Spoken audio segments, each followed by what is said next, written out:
friends ইয়াত দেখিছে এয়া বিলাহী লগাইছোঁ বাৰিষা কালত বিশেষকৈ আমাৰ অসমত বিলাহীৰ খেতি ঠিক কৰিবলৈ উপযুক্ত সময় নহয় তথাপিও এয়া ফ্ৰেণ্ডছ বিলাহী পকিছে জৈৱিক সাৰেৰে কেৱল মেনাৰ জৈৱিক সাৰেৰে বিলাহী খেতি কৰিছে কোনো কীটনাশক দ্ৰব্য ইয়াত প্ৰয়োগ কৰা নাই ফ্ৰেণ্ডছ বিলাহীত ভিটামিন চি থকাৰ উপৰিও এ আৰু কে থাকে এয়া ফ্ৰেণ্ডছ চাওক এয়া হাৰ্ট ৰোগ পাকস্থলীৰ বিভিন্ন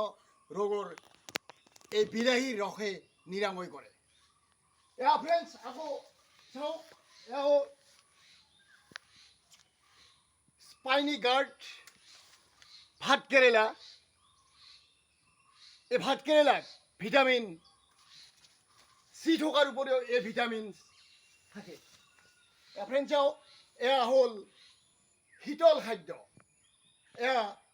পুষ্টিকৰ আৰু ভৰপূৰ এয়া খাদ্য ইয়াত এনেকুৱা কিছুমান মিনাৰেলছ আছে যিবিলাকে আমাৰ শৰীৰৰ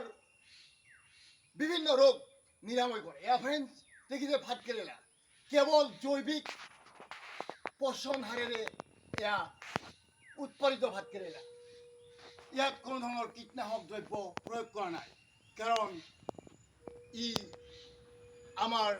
অসমত এতিয়া ভাতকেৰেলাৰ সময় চাওক ফ্ৰেণ্ডছ এয়া জৈৱিক সাৰেৰে এয়া ভাতকেৰেলা খেতি কৰিছোঁ ধন্যবাদ ফ্ৰেণ্ডছ